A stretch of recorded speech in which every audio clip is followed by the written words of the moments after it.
Ooh. What? And then summer ended. What is this?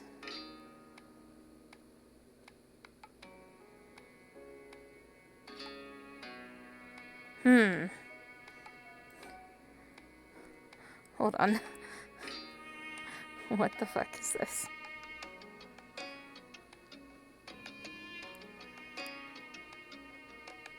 I just don't know if this is like... You only get to choose one? Fuck it, let's go in order. Shopping. Come back before it gets dark, alright, sport? The familiar voice drifted across the street and drew your attention away from the snail you'd been watching inch slowly across the pavement. Cove waited in front of his dad, pushing his green hair back off his face from where the breeze was blowing it over his glasses. He looked to be paying only a mild amount of attention as he was being handed a few slips of green paper. It reminded you of when you'd first met Mr. Holden, although he's probably not paying Cove to be friends with himself. Cove's dad seemed to feel your gaze somehow, or maybe you'd made a noise, because a second later his eyes were on you. He waved you over with a smile. He looked happy to see you, but you still felt a little weird for getting caught. You've got to learn how to be more sneaky. You brushed your hands together to free them of sand, then jogged over to join the two. Good to see you again. What excitement are you up to today, Risa? Nothing. You toed the pavement in front of you. It would be nice to tell them about the snail you found, but you didn't know if they like snails. No. Cute. After you finished answering the question, Mr. Holden's attention returned to Cove, who was preoccupied with folding the bills he had into a tiny rectangle.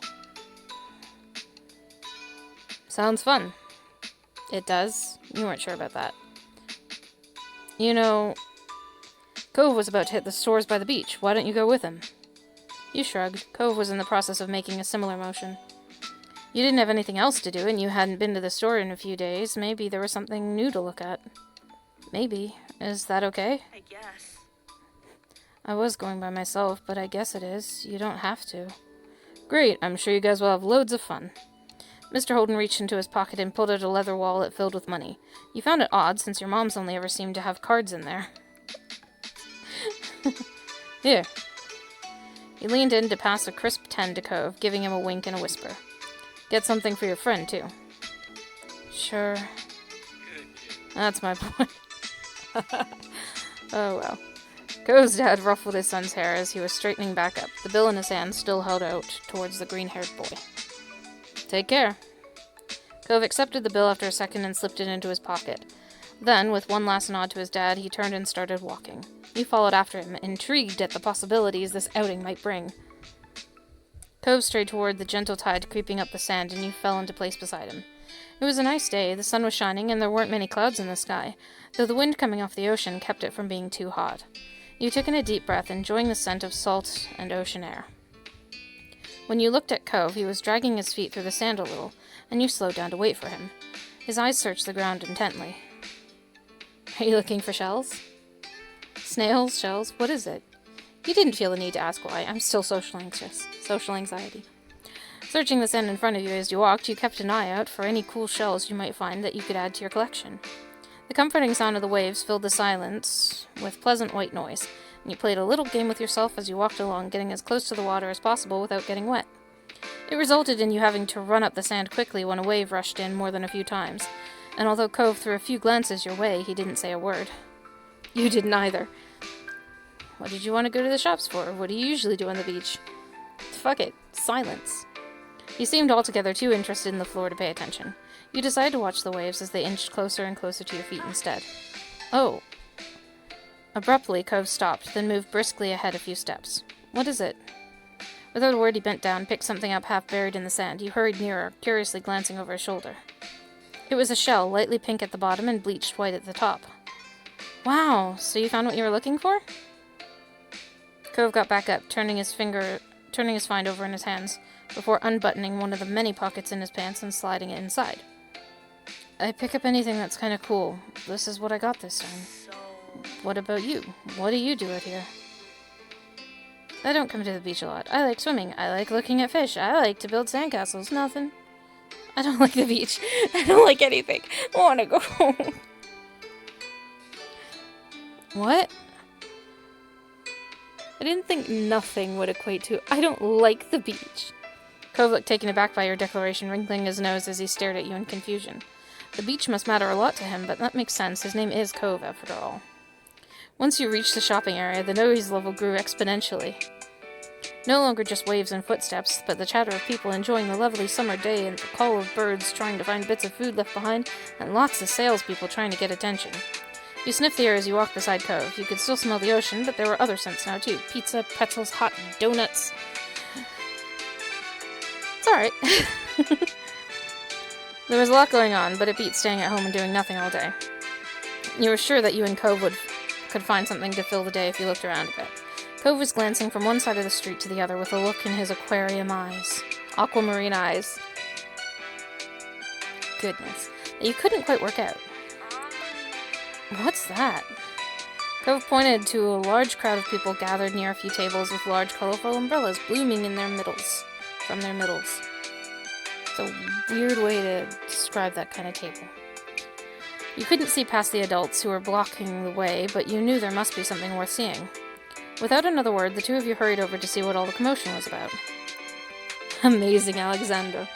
Feast your eyes on the amazing Alexander! In the center of the crowd was a man with a tall hat and a funny green coat that had 3 long tails. There was a little table next to him with a cloth hanging over it that read The Amazing Alexander in glittery golden script.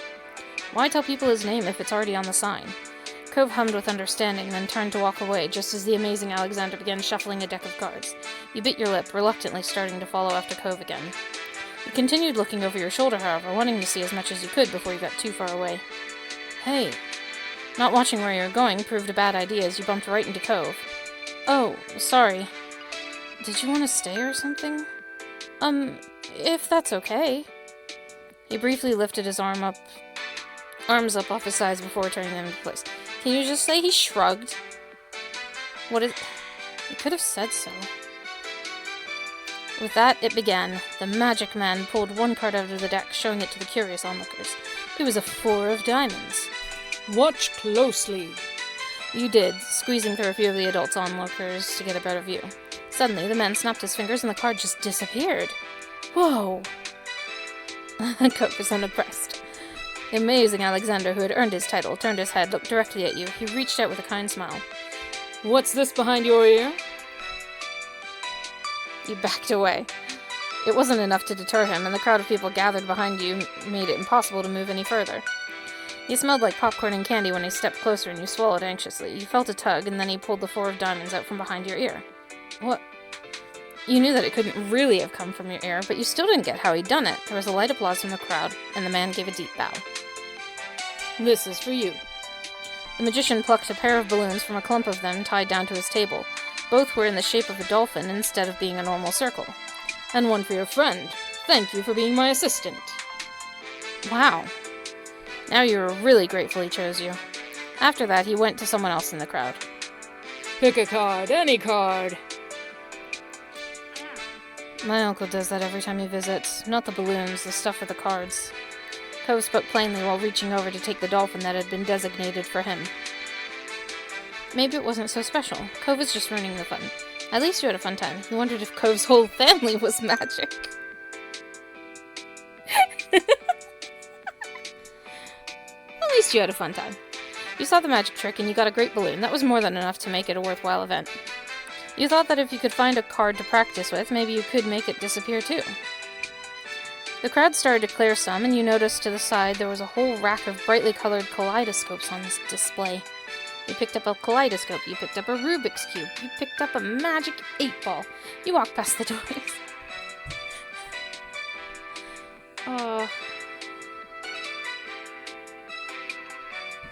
I mean, kaleidoscopes look pretty. But what happens if I walk past them? Will there be something better? I don't know. Kaleidoscope. Oh. You shifted your balloon to your other hand so you could bring the mysterious tunnel to your eyes. A whole palette of colors appeared right in front of you, spinning into all different kinds of shapes as you twisted the end of the tube. Cove picked one up and looked through it, twisting the tube at the end. After a second, he set it back on the rack, moving to the other side of the stall. He went under the awning, careful of his own floating dolphin, and you joined him. Did you have places like this in your old town? Are you having fun? I don't really like it here. You said nothing. You stood in silence for a few moments, waiting for Cove to do something. When he finally moved towards some stalls nearby, you followed behind him. Oh, they're so cute. While Cove looked at the sand pails, you were drawn to a table with colorful keychains laid out on it. They were sewn in the shape of sea creatures, and there was a plaque that read "Handmade" standing proudly in front of it. Aw. If I'm honest, I kinda like them turtles. There are lots of different types. You saw a dolphin, a shark, a crab, a turtle. You pick up the turtle. Your hand stopped on the sleeping turtle, just barely poking its head out of its shell. It had flecks of metallic green on its back that caught the sunlight when you picked it up. You remembered the turtles you had seen once at the aquarium. You had been mesmerized by the way they gently glided through the water. You were instantly enamored. Checking the price, though, your heart fell. $6. You didn't know much about money, but you thought that was a lot to spend on one thing. You rarely had more than $5 bill to your name. Is that what you want? Huh? Oh, it's $6. I didn't bring any money. It's fine. Really? Really? Are you sure? Hooray, you don't have to. I don't want you to get it from me.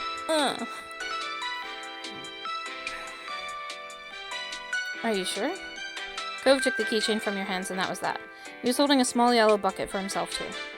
My dad told me to. Oh, you were a little nervous, but happy with your purchase nonetheless. It was nice of Cove's dad to let Cove buy something for you, too. After Cove paid, the two of you stepped out of the store side by side, your balloon dolphins knocking together and spiraling around in the air. You watched Cove hold up his new pail to his face, examining it thoroughly. Hey, Cove. Yeah? Does your dad always give out money like that? Thanks for getting it. Nothing.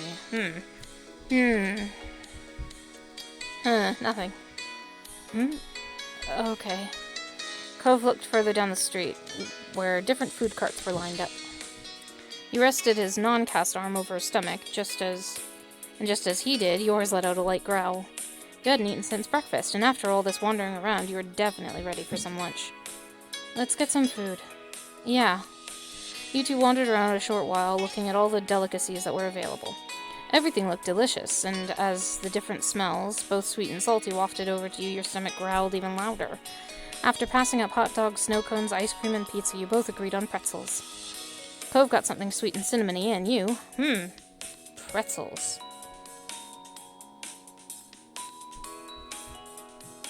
Plain, cheese, sprinkles, chocolate.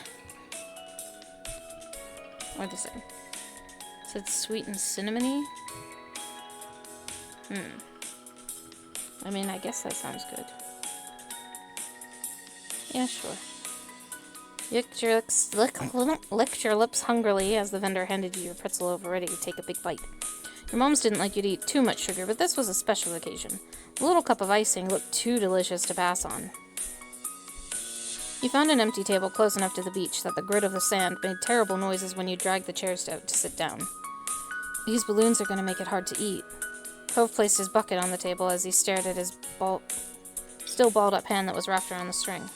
You opened your mouth to agree before an idea hit you. I know. After you carefully placed your pretzel somewhere it wouldn't get sandy, you tugged the balloon dolphin out of Cove's hand and tied it in a delicate bow around his wrist. Oh. Cove bounced his arm up and down in place, testing the stability of your knot. After watching his balloon jostle around but remain attached, he smiled satisfactorily. Could you help me too? I can't tie it on my own. He repeated the ritual. Cove struggled somewhat with the cast, restricting his fingers on one hand, and a string already tangled around the other. Okay. Got it. The two of you spent a moment admiring your handiwork, both hands now free to allow easy munching on your pretzels. You bit into the doughy treat, savoring the taste on your tongue with a smile as you looked out over the ocean. After a time, you finished your pretzel. You were done before Cove. It was boring not having anything to do. You pulled on the string of your balloon to bring it down to your level, then you held the dolphin in your hands, manipulating it to look like it was jumping through the air. If you turned to face toward the beach, it almost looked like it was swimming in the waves like a real dolphin. A laugh came from your side. When you glanced back at Cove, he had left the remaining part of his pretzel in the wrapper and he was gripping his dolphin too. Mine's name is Merryweather. He's the Prince of Dolphins.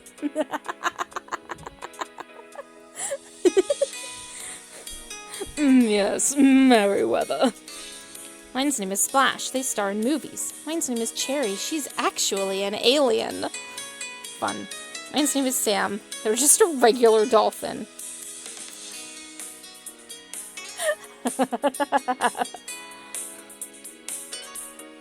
She's actually an alien.